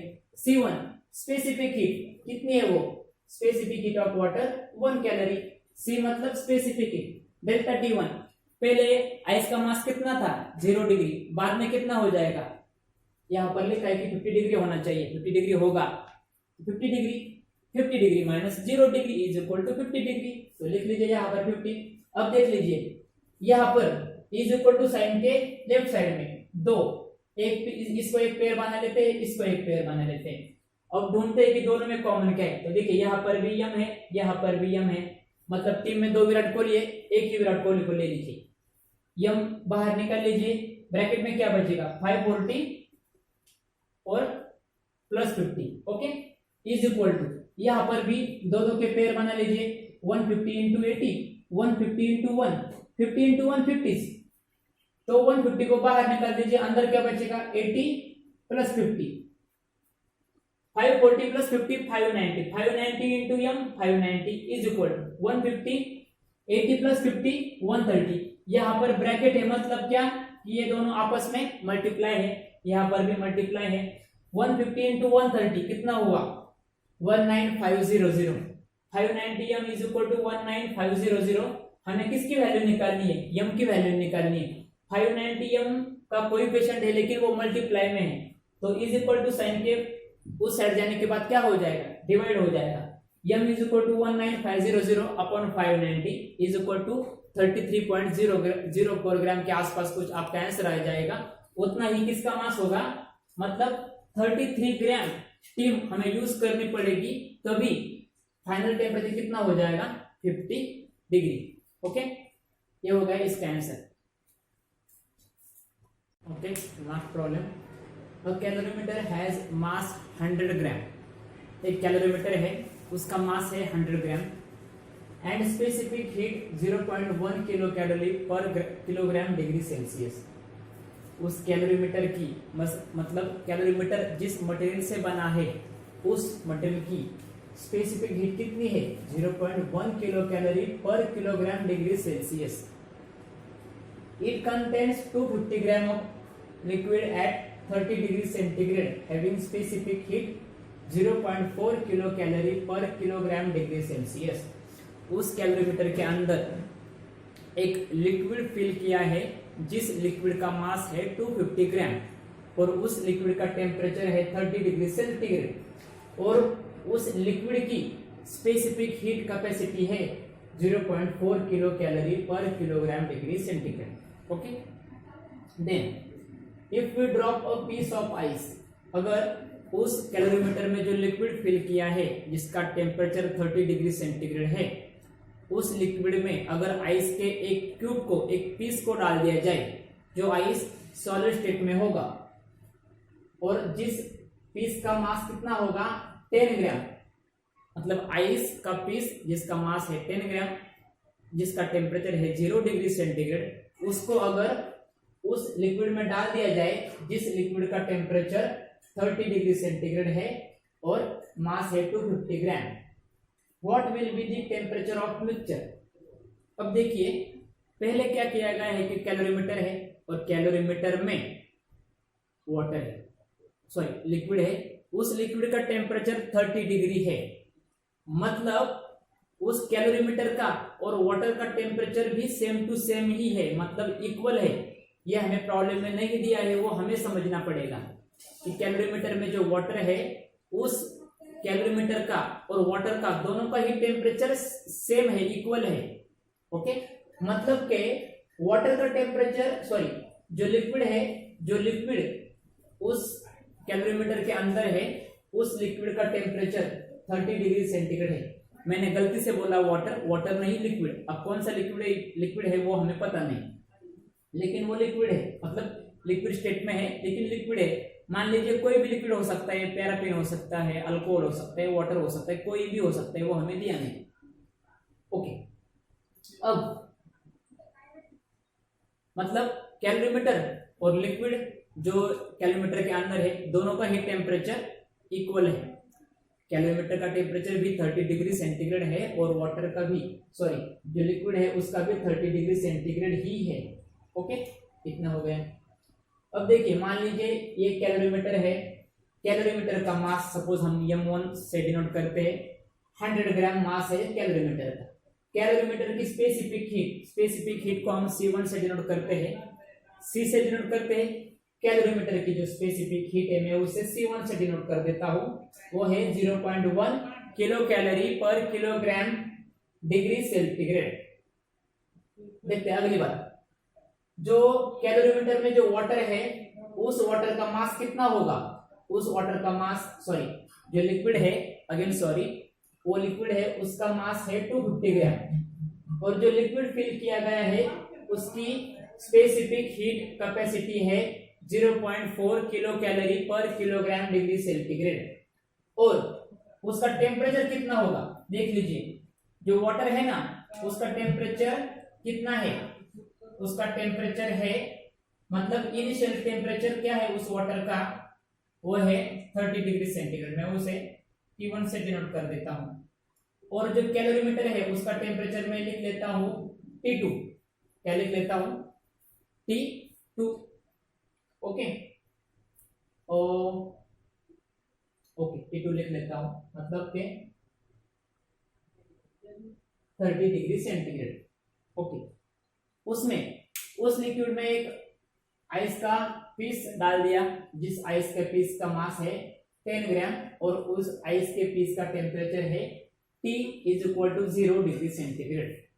अब देखिए इस सिनेरियो में होगा क्या, आइस का पीस जिसका मास बहुत ही कम है उसे पिघलने के लिए या मेल्ट होने के लिए बहुत ही कम हीट की जरूरत है और जो कैलोरीमीटर है उसके अंदर जो लिक्विड है उसका टेम्परेचर 30 डिग्री सेंटीग्रेड है, मतलब क्या उसके पास हीट कुछ ना कुछ है और इतनी हीट तो है ही कि जिस हीट से वो आइस मेल्ट हो जाए, क्योंकि मास कितना है 250 ग्राम, लिक्विड का मास 250 ग्राम है, मतलब आइस के कंपैरिजन में लिक्विड का मास ज्यादा है और उसका टेम्परेचर भी ज्यादा है, तो आइस क्या हो जाएगा उस लिक्विड में मेल्ट हो जाएगा। अब आइस मेल्ट तभी होगा ना जब आइस उस लिक्विड से हीट एब्जॉर्ब कर लेगा, आइस हीट एब्जॉर्ब कर लेगा, मतलब ये लिक्विड आइस को हीट दे देगा, मतलब अपनी हीट लॉस कर देगा। ओके, और दूसरी बात, जो कैलोरीमीटर है वो भी हीट लॉस कर देगा। जब कैलोरीमीटर है वो भी हीट लॉस ही करने वाला है, ये बात आप ध्यान में रखिए। जब हम आइस को डालेंगे कुछ ना कुछ थोड़ी बहुत अमाउंट में हीट जो है वो लॉस होने वाली है। ओके, अब देखते हैं, मतलब देखिए पहली बात Q1 heat lost bye calorimeter. Calorimeter जितनी हीट लॉस कर देता है, मतलब जितनी हीट रिलीज कर देता है, क्योंकि कैलोरीमीटर का भी टेम्परेचर बाद में कम होने वाला है। पहले तो 30 डिग्री है, बाद में कुछ कम होने वाला है। ओके, तो कैलोरीमीटर जितनी हीट लॉस कर देता है उसे हम Q1 से डिनोट कर देते हैं। Q2 heat lost by liquid. Calorimeter के अंदर जो लिक्विड है जिसका टेम्परेचर ज्यादा है, मतलब कि हीट उसके पास ज्यादा है, जब आइस का पीस उसमें गिरेगा तो आइस को वो हीट दे देगा, मतलब लिक्विड हीट दे देगा, लॉस कर देगा। Q3 आइस क्या करेगा, हीट ले लेगा। किस प्रकार ले लेगा, देखिए आइस का टेम्परेचर है 0 डिग्री, आइस जो कि सॉलिड स्टेट में है। कौन सी स्टेट में है, सॉलिड स्टेट में है। आइस मेल्ट होना स्टार्ट हो जाएगा, लेकिन टेम्परेचर इंक्रीज नहीं होगा, ये बात आप ध्यान में रखिए। 0 डिग्री सेंटीग्रेड पर आइस जो है वो वाटर में कन्वर्ट हो जाएगा, मतलब उसकी स्टेट चेंज हो जाएगी, स्टेट हो जाएगी लिक्विड। मतलब इस केस में क्या हो रहा है, इस केस में सिर्फ स्टेट चेंज हो रही है, ना कि टेम्परेचर इंक्रीज या डिक्रीज हो रहा है। फिर से वाटर जब 0 डिग्री पर आ जाएगा, वाटर फिर से वाटर का जो टेम्परेचर है वो कम होने वाला है। ओके, सॉरी आइस का बोल रहा हूं ना मैं, heat lost bye calorimeter, sorry. Okay, calorimeter का तो हो गया। हम Q3 के बारे में बात कर रहे थे। ओके, मतलब आइस के बारे में बात कर रहे थे। देखिए फिर से Q4 heat gain by water. Ice से वाटर फॉर्म हो गया, अब उस वाटर का टेम्परेचर क्या हो जाएगा, कम हो जाएगा। क्यों, क्योंकि जो बढ़ जाएगा, क्योंकि आइस मेल्ट हो रहा है ना, आइस मेल्ट हो रहा है, आइस से वाटर फॉर्म हो गया। उस वाटर में जो अंदर जो लिक्विड है, आइस से जो वाटर फॉर्म हो जाएगा, वो वाटर जो लिक्विड है जिसका टेम्परेचर 30 डिग्री है, इसके पास हीट ज्यादा है, उससे हीट ले लेगा, उसकी हीट एब्जॉर्ब कर लेगा और अपना टेम्परेचर चेंज कर लेगा। तो मान लीजिए कि 0 डिग्री वाटर है, उसके बाद उसका टेम्परेचर हो गया T डिग्री सेंटीग्रेड। क्या हो गया, T डिग्री। अब कितना होगा ये तो हमें पता नहीं, वही तो हमें निकालना है। मतलब 0 डिग्री सेंटीग्रेड पे वाटर लिक्विड स्टेट में ही होगा, उसके बाद भी टेम्परेचर बढ़ने के बाद भी वाटर लिक्विड स्टेट में ही रहेगा, सिर्फ क्या हो जाएगा, टेम्परेचर चेंज हो जाएगा। टेम्परेचर चेंज मतलब टेम्परेचर यहां पर देखिए आइस का टेम्परेचर बढ़ने वाला है। ओके, मतलब क्या, आइस जो है वो दो वक्त, एक बार तब जब वो अपनी स्टेट चेंज करता है, एक बार तब जब वो अपना टेम्परेचर इंक्रीज करता है, तो 2 बार हीट गेन होने वाली है। Okay, Q3 Q4। अब देखिए यहां पर हीट कौन गेन करता है और कौन लॉस करता है। ओके, देखते हैं। देखिए यहां पर Q1 और Q2, मतलब कैलोरीमीटर हीट लॉस कर रहा है, लिक्विड भी हीट लॉस कर रहा है। लिक्विड, कैलोरीमीटर के अंदर जो लिक्विड है और कैलोरीमीटर दोनों मिलकर जितनी हीट लॉस करेंगे, जितनी हीट दे देंगे, उतनी ही हीट कौन ले लेगा, आइस ले लेगा, उतनी ही हीट आइस ले लेगा, आइस भी 2 बार ले लेगा। ओके, तो अब वैल्यू पुट अप करते Q1। देखिए Q1 के स्टेट में क्या हो रहा है, हीट लॉस्ट बाय कैलोरीमीटर। अब यहाँ कैलोरीमीटर की स्टेट तो चेंज नहीं होगी, क्योंकि कैलोरीमीटर सॉलिड मटेरियल से बना है, वो तो ऐसा नहीं होगा कि वो हमेशा के लिए नहीं होगा, उसकी स्टेट चेंज नहीं होने वाली, उसका सिर्फ टेम्परेचर डिक्रीज होने वाला है, मतलब चेंज होने वाला है। तो देखते हैं, जब टेम्परेचर चेंज हो रहा है तो हमें कौन सा फॉर्मूला यूज करना है, mc डेल्टा टी। तो हम फॉर्मूला लिख लेते हैं, Q1 is equal to, Q1 मतलब किसके बारे में, कैलोरीमीटर के बारे में। कैलोरीमीटर का मास कितना है, m1 into C1 specific heat into delta T1। मतलब कैलोरीमीटर का टेम्परेचर पहले कितना था और बाद में कितना हो जाएगा, इन दोनों को जो डिफरेंस है उसे हम डेल्टा T1 कहेंगे। ओके, फिर से ये हो गए Q1 के बारे में। अब Q2 के बारे में देखते हैं। ओके, यहाँ पर प्लस साइन लिख लेता हूं, एक मिनट, प्लस साइन लिख लेता हूं। ये हो गया Q1 के बारे में। ओके, Q2 के बारे में देख लेते हैं। ओके, Q2 क्या है? Heat lost by liquid. अब देखिए अंदर जो लिक्विड है ना, उसकी स्टेट तो चेंज नहीं होगी। ऐसा नहीं होगा कि वो 30 डिग्री है और वो आइस में कन्वर्ट हो गया, ऐसा तो नहीं होगा। आइस में कन्वर्ट होने के लिए उसमें आइस ज्यादा डालना पड़ेगा, और आइस हमारे पास 10 ही ग्राम है।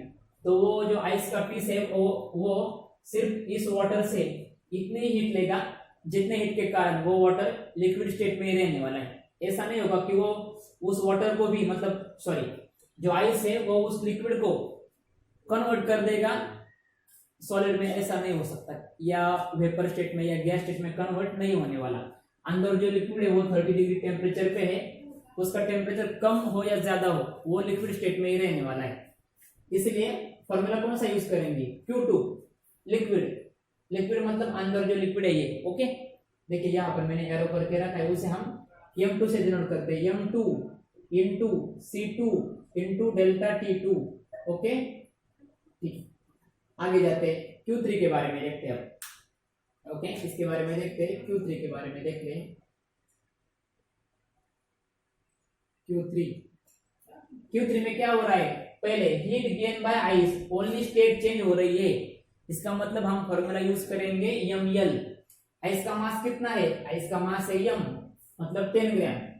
तो M into L is equal to, sorry, plus M into L plus, फिर से heat gain by water. Water heat again absorb कर लेता है, क्यों? क्योंकि उसे अपनी स्टेट चेंज करनी है। तो कौन सा फॉर्मूला यूज करेंगे? M into C into delta T। Okay, M into C into delta T, M into C into delta T। Okay, अब वैल्यू पुटअप करते हैं। देखिए M1 की वैल्यू कितनी है बच्चों? 100 ग्राम। M1 की वैल्यू है 100 ग्राम।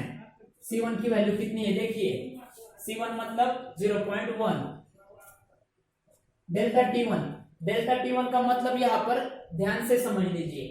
डेल्टा T1 का मतलब है कि जब आइस उस लिक्विड में डालने से पहले उस लिक्विड का टेम्परेचर था 30 डिग्री सेंटीग्रेड। कितना था? 30 डिग्री। आइस डालने के बाद आइस उस लिक्विड की हीट एब्जॉर्ब कर लेगा, मतलब उस लिक्विड का टेम्परेचर कम होने वाला है। कम होके कितना होगा वो हमें पता है क्या? नहीं पता। उसे हम T से डिनोट कर लेते हैं।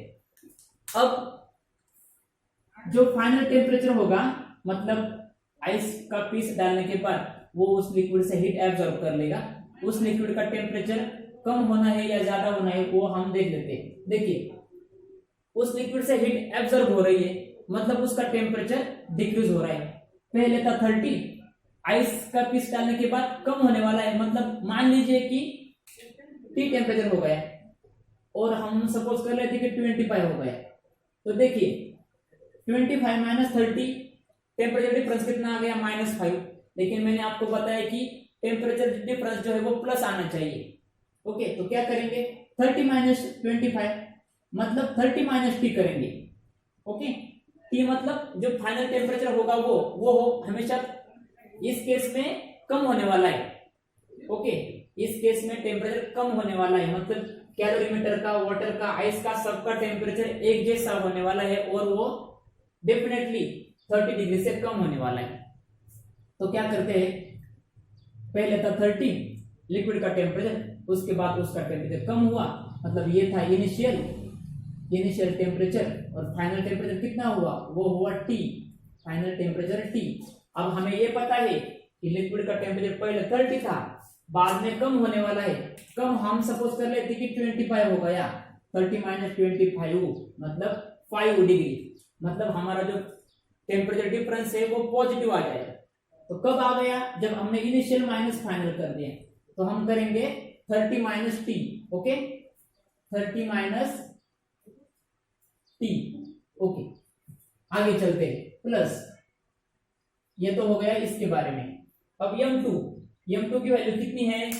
M2 की वैल्यू है 250 ग्राम, कितनी है 250 ग्राम। C2 की वैल्यू कितनी है 0.4, मतलब कैलोरीमीटर की सॉरी जो क्या उसमें जो लिक्विड है उसकी स्पेसिफिक हीट डेल्टा T2।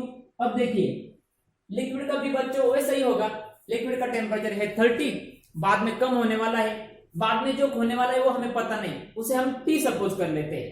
तो पहले का बाद में तो कम होने वाला है, मतलब 30 माइनस T, पहले 30 था बाद में कम होने वाला है, जो कम होके होगा उसे हम T सपोज कर लेते हैं। और टेम्परेचर डिफरेंस पॉजिटिव आने के लिए हम 30 में से उस T को सब्ट्रैक्ट कर देते हैं, तो क्या हो जाएगा फिर से 30 माइनस T। ओके, ये हो गया इसके बारे में, ये हो गया इसके बारे में। अब आगे क्या लिख लेते हैं, is equal to ml। Okay, मैं इसके बारे में बात कर रहा हूं, ml। अब देखिए ये किसकी वैल्यू है Q3 की, Q3 मतलब क्या, हीट गेन बाय आइस। तो आइस का देख लेते हैं, आइस का मास कितना है 10 gram. Okay, L means what, latent heat. अब देखिए लेटेंट हीट कौन सी वाली यूज करेंगे, आइस मेल्ट हो रहा है ना, तो latent heat of melting of ice वो कितनी है, वो हमें दे के रखी है क्या, नहीं, लेकिन देखिए आपके बुक में दे के रखी है मेल्टिंग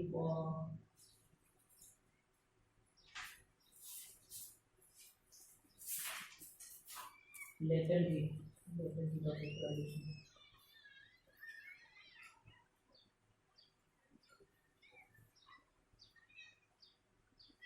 ओके, वो देखे रखिए 80 कैलोरी पर ग्राम। ओके, ये आपको दिया भी जा सकता है इक्वेशन में एग्जाम में, या फिर आपको लर्न करना पड़ेगा। ओके, मैं कौन सी यूज कर रहा हूँ फिर से सुनिए, पेज नंबर 63 पर देखिए, पेज नंबर 63 पर यहाँ पर आपको सब दे के रखा है। ओके, यहाँ पर दिख रहा है। ओके, तो यहाँ पर देखिए पहले कॉलम में है melting point, then boiling point, then specific latent heat of fusion. Fusion मतलब क्या, जब कोई आइस लिक्विड में कन्वर्ट हो रहा हो या फिर लिक्विड से आइस बन रहा हो, तो हम यूज करेंगे specific latent heat of fusion, या हम उसे मेल्टिंग भी कर सकते हैं। ओके, फ्यूजन मतलब क्या, जब आइस मेल्ट हो रहा हो, ओके, तब हम कहेंगे मेल्टिंग या फ्यूजन भी कह सकते हैं। और जब कोई स्टीम वाटर मतलब लिक्विड की स्टीम है वो लिक्विड में कन्वर्ट हो रही है, लिक्विड की स्टीम है वो लिक्विड में कन्वर्ट हो रही है, तो हम यूज करेंगे specific latent heat of vaporisation. अब देखिए इस केस में हम क्या यूज करेंगे, क्योंकि यहाँ पर जो आइस है वो मेल्ट हो रहा है, मतलब हम यूज करेंगे लेटेंट हीट ऑफ फ्यूजन, या उसे हम लेटेंट हीट ऑफ मेल्टिंग भी कह सकते हैं। तो कितनी है कैलोरी पर ग्राम, वो है 80। ओके, तो यहां पर लिख लीजिए 80, 10 इंटू 80। ओके, अब देखिए कुछ बचा क्या, मास इंटू लेटेंट हीट। ठीक है, अब रह गया लास्ट वन के बारे में देखिए। ओके, अब लास्ट में m इंटू सी इंटू डेल्टा टी, मास वही लेंगे, कितना मास है 10। ओके, क्यों, क्योंकि अब आइस वाटर में तो कन्वर्ट हो गया, लेकिन उसके बाद उसका टेम्परेचर बढ़ने वाला है। टेम्परेचर जब बढ़ेगा तो हम ये फॉर्मूला यूज करेंगे, किसका टेम्परेचर बढ़ रहा है, आइस जो वाटर में कन्वर्ट हो गया है उस वाटर का टेम्परेचर बढ़ रहा है, मतलब क्या, मास तो हम आइस का ही लेंगे, कितना है 10। सी स्पेसिफिक हीट कितनी है, देखिए आइस की वाटर की स्पेसिफिक हीट कितनी होती है, वो होती है 1। ओके, वो आपको आपके बुक में देख के रखिए। डेल्टा टी, अब देखिए आइस से वाटर फॉर्म होगा, आइस का टेम्परेचर था 0 डिग्री, आइस से वाटर बन जाएगा, वाटर का टेम्परेचर होगा 0 डिग्री, फिर वो वाटर हीट गेन कर रहा है, किसके, आइस से जो वाटर फॉर्म हुआ वो वाटर इस लिक्विड से हीट ले रहा है, मतलब उस आइस के पीस से जो वाटर फॉर्म हुआ उस वाटर का टेम्परेचर बढ़ेगा, बढ़ के कितना होगा हमें नहीं पता। अब ये तो कंफर्म है कि 0 डिग्री से आगे ही जाने वाला है। ओके, क्योंकि वो हीट गेन कर रहा है ना, मान लीजिए 20 हो गया, तो देखिए पहले था 0 बढ़कर हो गया 20, तो टेम्परेचर डिफरेंस कितना हुआ 0 माइनस 20 नहीं करना है 20 माइनस 0। अब 20 हमें नहीं पता, हमने इसे t सपोज कर लिया, तो क्या करेंगे t माइनस 0। ओके, सिर्फ इसलिए ऐसा करना है क्योंकि आपका टेम्परेचर डिफरेंस जो है वो पॉजिटिव आना चाहिए, क्योंकि टेम्परेचर डिफरेंस कभी नेगेटिव नहीं होता। इसलिए ये आपको देखना है कि t माइनस 0 करना है या 0 माइनस t करना है। ओके, अब देख लेते हैं। ओके, 100 इंटू 0.1 कितना हो गया, देखिए 100 इंटू 0.1 इन दोनों को मल्टीप्लाई कर दीजिए, 100 इंटू 0.1 हो गया 10 into 30 minus T as it is. Okay, चलिए आगे, प्लस 250 इंटू 0.4 कितना हो गया, 250 इंटू 0.4 कितना हो गया, देखिए 250 इंटू 0.4 वो हो जाएगा 100, कितना हो जाएगा, देखिए 250 इंटू 0.4 और 0, ओके वो हो जाएगा 100। 250 इंटू 0.4 100, देन इंटू मतलब 30 माइनस टी कर दीजिए ब्रैकेट में, यहाँ में मल्टीप्लाई साइन हटा देता हूँ, ब्रैकेट का मतलब भी वही होता है। ओके, आगे चलते हैं, ये हो गया यहाँ पर, अब इक्वल टू साइन 10 इंटू 80, अब यहाँ पर देखिए क्या हो जाएगा, 10 इंटू 80 लिख लेता हूं, और फिर से देखिए 10 इंटू 1 10, 10 इंटू 1 10, और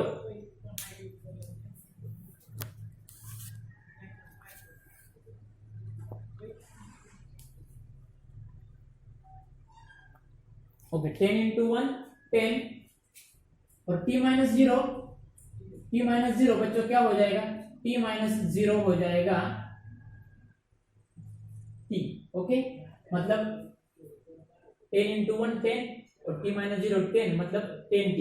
अब तो क्या होगा, देखिए यहाँ पर क्या क्या कॉमन निकल सकता है, इस वाली पेयर से इस वाली पेयर से निकलेगा कॉमन 30 माइनस t, ब्रैकेट में क्या बचेगा 100 plus 10 is equal to 10 into 80 800 plus 10t।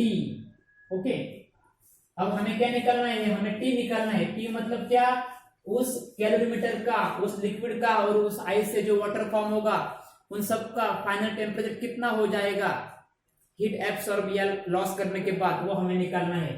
तो देखिए अब 30 माइनस टी मतलब क्या, यहाँ पर मैं एक काम करता हूँ 100 प्लस 10, 30 माइनस टी एक और स्टेप बढ़ा देता हूँ, 100 प्लस 10 मतलब क्या हो जाएगा 110।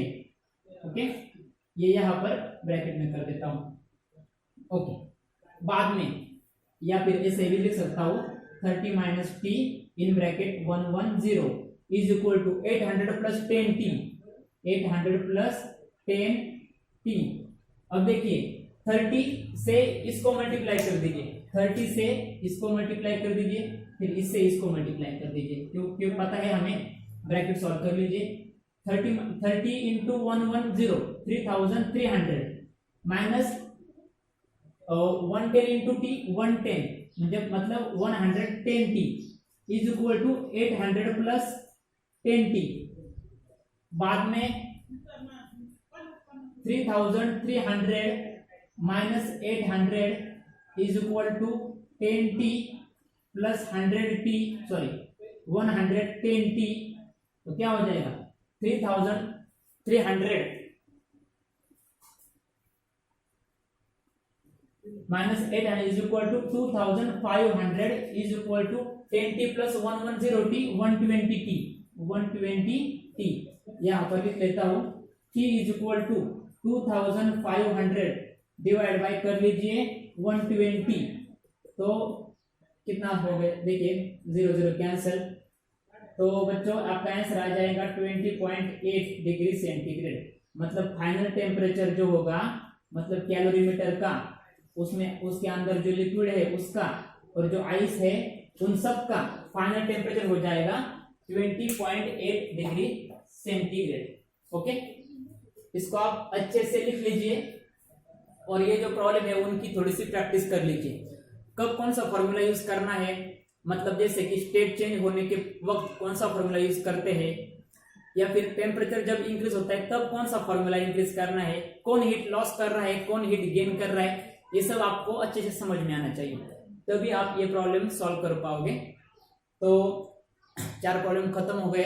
आज के वीडियो में इतना ही, मिलते हैं अगले वीडियो में, तब तक के लिए गुड बाय, थैंक यू।